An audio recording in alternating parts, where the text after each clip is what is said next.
اسی طرح اللہ تبارک و تعالیٰ نے اب دیکھیں رجب کا مہینہ گزرا، اب شعبان کا مہینہ رحمتوں کا مہینہ ہے، حضور سب سے زیادہ روزے رمضان شعبان میں رکھتے ہیں۔ اس کی وجہ یہ ہے کہ تاکہ رمضان کے لیے ہمیں استعداد اور تیاری اور ترقی اور جذبہ پیدا ہو جائے۔ اور یہ بھی دعا فرماتے تھے کہ اللہم بلغتنا شعبان بلغنا رمضان، یا اللہ جیسے آپ نے ہمیں شعبان نصیب کیا ایسے رمضان نصیب فرمائے۔ اچھا، رمضان کا مہینہ کیا ہے کہ ابھی پہلا حصہ جو ہے وہ رحمت ہے، دوسرا حصہ جو ہے وہ مغفرت ہے، اور تیسرا حصہ جو ہے وہ جہنم سے آزادی کے پروانے۔ اسی طرح حدیث مبارک میں آتا ہے کہ مسلمان کے لیے دو خوشیاں ہیں، ایک جب وہ افطار کرتا ہے تو خوشی ہوتی ہے کہ سارا دن کا پیاسا ہے، بھوکا ہے، اب اللہ کی نعمت سامنے، اور ایک اس دن خوشی ہوگی جس دن اللہ تبارک و تعالیٰ کا دیدار کرے گا۔ اور اسی طرح یہ بھی حدیث مبارک میں آیا ہے کہ جو مسلمان خالص نیت کے ساتھ اور خالص دل کے ساتھ افطار کے آنے سے چند منٹ پہلے جو ہے اللہ سے دعا مانگتا ہے وہ ہر حال میں قبول ہوتی ہے۔ اس لیے انسان جو ہے کبھی کھجوروں پہ لٹائے اور کبھی اس کو ضائع نہ کرے، افطار سے 10-15 منٹ پہلے دعائیں شروع کر دیں۔ اور دعا کا طریقہ یہ ہوتا ہے کہ پہلے درود شریف پڑھیں، جتنا ہو سکے 1 دفعہ، 3 دفعہ، 7 دفعہ، 11 دفعہ، 21 دفعہ، 100 دفعہ، 1000 دفعہ، یعنی دعا کے اول میں بھی درود ہو اور آخر میں بھی درود، اور درود پڑھنے کے بعد اللہ کی حمد و ثنا بیان کریں، جیسے کہ اور نہ آئے تو سورۃ فاتحہ پڑھ لی، اس سے بڑی دعا اور اس سے بڑی حمد و ثنا کیا ہوتی ہے۔ اور پھر اللہ کو اللہ کے ناموں کے ساتھ پکاریں گے، یا اللہ یا اللہ یا اللہ یا رحمان یا رحیم یا حی یا قیوم یا ذی الجلال والاکرام، اللہ کے ناموں کے ساتھ پکاریں، اور اس کے بعد وہ دعائیں جو حضور نے بتائیں یا پھر اپنی زبان میں جو مرضی آئے اللہ سے مانگیں، لیکن کسی کی انسان کی بربادی اور ہلاکت کی دعا نہ مانگیں، اور کسی رشتہ داروں کو لڑانے کی اور قطع رحم کی دعا نہ مانگیں، اور کسی حرام کو ملنے کی دعا نہ مانگیں، اور تو وہ دعائیں جو ہے ہر حال میں اللہ تبارک و تعالیٰ قبول فرماتے ہیں۔ اس لیے حدیث مبارک میں آتا ہے میرے محبوب نے، محبوب دو عالم صلی اللہ علیہ وسلم نے فرمایا کہ دعا کبھی خالی نہیں جاتی۔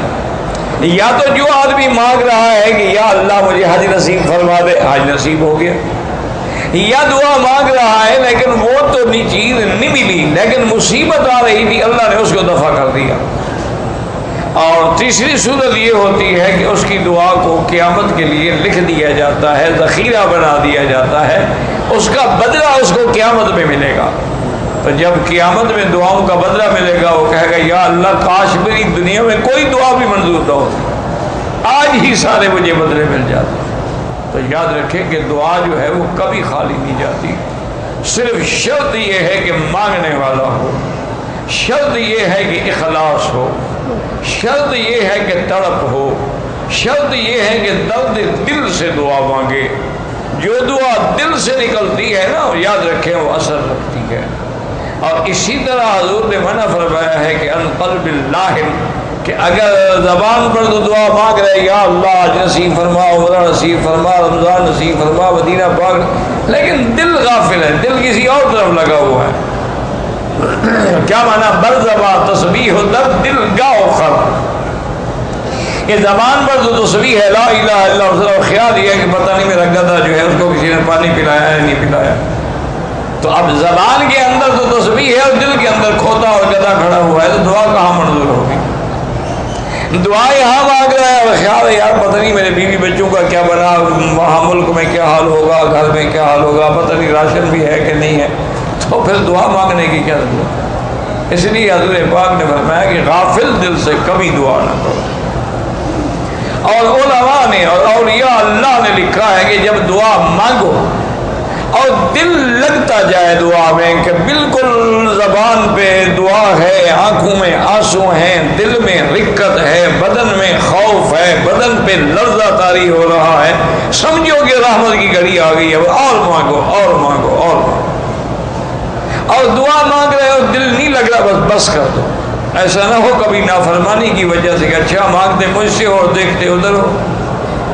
اب دیکھیں نا مثال کے طور پر آپ کسی بادشاہ کے سامنے یا گورنر کے سامنے یا حاکم کے سامنے کھڑے ہو کے بات کریں، بات اس سے کریں اور دیکھیں اس طرف، تو وہ کہے گا یہ کون ہے بے وقوف، نکالو اس کو مجلس سے، بات مجھ سے کر رہا ہے اور دیکھ ادھر رہا ہے. تو آپ مانگیں تو اللہ سے اور نظر ادھر ہو اور دل ادھر ہو اور خیالات ادھر ہو، بس دعا کیسے منظور؟ وہ دعائیں اس لیے منظور نہیں ہوتی ہیں کہ ان کے اندر اخلاص نہیں ہوتا، ان کے اندر وہ اطمینان اور یقین نہیں ہوتا. ورنہ جب اللہ کا حکم ہے کہ مجھ سے مانگو تو اللہ کا فرمان سے زیادہ سچا فرمان کس کا ہے؟ اللہ نے فرمایا مجھ سے مانگو میں تمہیں دوں گا. تو اسی طرح میں نے عرض کیا نا کہ اللہ نے رحمت کا ایک دریا بہا دیا ہے.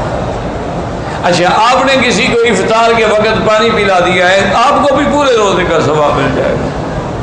آپ نے کسی کو ایک کھجور کھلا کے افطار کرا دی، آپ کو بھی پورے روزے کا ثواب مل جائے گا. لیکن کوشش یہ کریں کہ سحری ہے یا افطاری ہے، سوکھی روٹی ہو لیکن حلال کی، اور اگر مال مشتبہ ہے، اگر گوشت مشتبہ ہے، اگر جو چیزیں آپ روز مروز کھا رہے ہیں وہ مشتبہ ہیں، تو پھر خدا کے لیے اللہ کے روزوں کو برباد نہ کریں، پھر زمزم سے افطار کر لیں.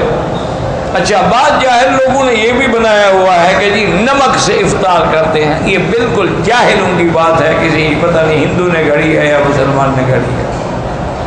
اسی طرح نے سنت یہ ہے، یاد رکھو کہ افطار کے وقت تازہ کھجور ہو جو ابھی ابھی اتری ہے. اس لیے آپ دیکھیں نا یہ عرب لوگ جو ہیں ماشاءاللہ اللہ نے ان کو توفیق دی ہے، یہ سارا سال کھجوریں کولڈ سٹوریج میں تازہ رکھتے ہیں، رمضان آئے گا تو پھر نکالیں گے. وہ ایسے ہوگا کہ ابھی ابھی کھجور اتری ہے درخت سے، خاص طور پہ روتانا جو ہے وہ خراب ہی نہیں ہوتی، 2 سال بھی رکھی ہے. تو سب سے افضل یہ ہے کہ رطب، حضور نے فرمایا تازہ کھجور پہ افطار کرو. اور یہ بھی ہے کہ کھجور کھاؤ تو یا ایک دانہ کھاؤ یا 3 کھاؤ یا 7 کھاؤ، یعنی اس کا عدد جو ہے جتنا وطر ہوگا اتنا زیادہ وہ فائدہ ہوگا. اور حضور نے فرمایا کہ اگر آپ کو تازہ کھجور نہ ملے تو پھر سوکھا صحیح، پرانی کھجور صحیح، پچھلے سال والی صحیح، وہ اس سے افطار کریں. اور فرمایا کہ اگر وہ بھی نہ ملے تو پھر پانی سے افطار کریں. یعنی حضور صلی اللہ علیہ وسلم کو افطار کرنا جو ہے وہ میٹھی چیز پسند ہے، کہ جب بھی افطار کریں تو میٹھی چیز سے افطار کریں یا پانی سے افطار کریں. یہ جو ہمارے انڈو پاک نے اللہ عالم کہاں سے سیکھا ہے کہ افطار کے خاص طور پہ رمضان میں سموسے خریدنے کے لیے لینے لگتی ہیں، نعوذ باللہ. سموسے ہیں اور پکوڑے ہیں اور کرارے ہیں اور چٹخارے ہیں. یہ پتہ نہیں ہندوؤں نے ان کو سکھایا ہے، سکھوں نے سکھایا ہے، کس نے سکھایا ہے؟ اس کا اسلام سے کیا تعلق ہے؟ حضور پاک نے کبھی پکوڑے کھائے ہیں رمضان میں؟ انا للہ و انا الیہ راجعون. حضور صلی اللہ علیہ وسلم نے رمضان المبارک میں کبھی افطار کے وقت سمبوسہ کھایا ہے؟ تم کیسے عاشق رسول ہو کہ جی میری جان قربان لیکن سمبوسہ نہیں چھوڑ سکتا؟ میری جان تو قربان ہے لیکن جناب آج کل پکوڑے بڑے مرچ والے بنے ہوئے ہیں اور آلو والے بنے ہوئے ہیں اور کچالو والے بنے ہوئے ہیں اور شلغم والے بنے ہوئے ہیں اور مولی والے بنے ہوئے ہیں. عورتیں گھر میں سارا دن بیچاری خاوند روزے رکھتے ہیں، وہ بیچاری کھانے پکاتی رہتی. انا للہ و انا الیہ راجعون. ولا نقول الا لا حول ولا قوت الا باللہ العلی العظیم. دیکھیں نا جی رمضان ہو، روزہ ہو، آج کل دیکھیں آپ کے ملک میں 50 ڈگری فارنہائٹ پہ سورج پہنچا ہوا ہے، یعنی لوگ کھڑے کھڑے ہیٹ اسٹروک سے گر جاتے ہیں اور مر جاتے ہیں. اسی طرح بعض جگہ 47 ہے، بعض جگہ 43 ہے، بعض جگہ 45 ہے. تو اور پھر یہ ہے کہ وسائل بھی نہیں ہے نا. دیکھو نا یہاں تو الحمدللہ میں تو ہمیشہ اپنے دوستوں سے کہتا ہوں، میں نے کہا یار مکے مدینے پاک کے روزے تو مفت کے روزے ہیں. انہوں نے کہا کیسے؟ انہوں نے کہا بھی آرام سے ساری رات جاگتے رہتے ہیں، صبح کی نماز پڑھ کے ایئر کنڈیشن چلا کے کمبل لپیٹ کے سوتے ہیں، سردی لگتی ہے. ظہر کو اٹھیں گے، نماز پڑھ کے انشاءاللہ پھر لیٹ جائیں گے. حضرت کی ابھی نیند پوری نہیں ہوئی، 6 گھنٹے سو چکا ہے، پھر سو جائیں گے. اور پھر عصر کے بعد جو ہے جناب پھر وہی تیاری شروع ہو جائے گی کہ شربت ہو اور اناناس ہو اور جام شیریں ہو اور قصر شیریں کی مٹھائی ہو اور پکوڑے ہوں. انا للہ و انا الیہ راجعون ولا نقول الا لا حول ولا قوت الا باللہ العلی العظیم. اس لیے ہمیشہ یاد رکھیں کہ رمضان المبارک کا مہینہ آ رہا ہے، ابھی سے تیاری کر، ابھی سے توبہ کر لے، ابھی سے گناہوں کی معافی. میں یہ نہیں کہتا آپ شربتیں نہ پئیں، اچھے کھانے نہ کھائیں، رات کو جا کے کھا لیا کریں نا گھر میں، لیکن افطار تو سنت کے مطابق کریں نا. اور آپ کو شاید احساس ہو نہ ہو، جہاں آپ پکوڑے کھاتے ہیں نا 2 صفوں تک اس کی ہوا ہوتی ہے، لوگوں کی نمازیں برباد ہو جاتی ہیں ماشاءاللہ. انا للہ و انا، کیونکہ پکوڑے کی ہوا آپ خود جانتے ہیں کیسے ہوتی ہے. تو لیکن کھجوریں 2 کلو کھا جائیں ہوا تو نہیں آئے گی. اللہ کے نبی کی حکمتیں ہیں کہ آپ وہ میرے دوست میں بتا رہا تھا کہ وہ ماشاءاللہ رمضان میں روزانہ عمرہ کرتا تھا، روزانہ. احرام رمضان میں اس نے کھولا ہی نہیں، سر پہ اس کا پھروایا تو وہی چادر سر پہ ڈال دی اور نماز پڑھی آرام سے، اور پھر اس کے بعد پھر چل پڑے. کبھی وہ رات کو تراویح کے بعد چلے جاتے تھے اور فجر کی نماز تک وہ اپنا عمرہ مکمل کر لیں، آرام سے عمرہ بھی ہو جاتا، رش بھی نہیں ہوتا، اور جناب نماز پڑھ کے پھر آرام سے سو جاتے تھے. تو ایک دن انہوں نے کہا مجھے اشارے سے کہ یار بیٹھ جاؤ. میں بیٹھ گیا تو اس نے اجوا کھجوریں رکھی ہوئی تھی اور ایک جگ تھا چھوٹا سا، اس میں مشروب تھا. تو کہنے لگا اس میں دودھ بھی ہے، زمزم بھی ہے، شہد بھی ہے، چونکہ ان تینوں چیزوں کو اللہ کے شفا فرمایا. تو میں ان تینوں چیزوں کو جمع کر لیتا ہوں اور اسی سے افطار کرتا ہوں کہ کھجور کھا لی اور 2-3 گلاس یہ چڑھا لیے، سارا دن پتہ نہیں لگتا عمرہ کرنے کا، بھاگنے کا، دوڑنے کا. اتنی اللہ انرجی دے دیتے ہیں، طاقت دے دیتے ہیں کہ پھر مجھے کسی چیز کی ضرورت نہیں رہتی. تو اس لیے ہمیشہ یاد رکھیں. اچھا کبھی کبھی زیتون بھی رکھا کریں، چونکہ جن چیزوں کا قرآن میں ذکر ہے نا ان کا خیال کیا کرو. قرآن میں والتین والزیتون وطور سینین وہذا البلد الامین. تو طور تو خیر پہاڑ کا نام ہے، اور تین کہتے ہیں انجیر کو. زیتون مشہور ہے، تو اگر تازہ نہ ملے تو اس کا تھوڑا سا وہ دانے اچار والے رکھ لیے تاکہ سنت پوری ہو جائے.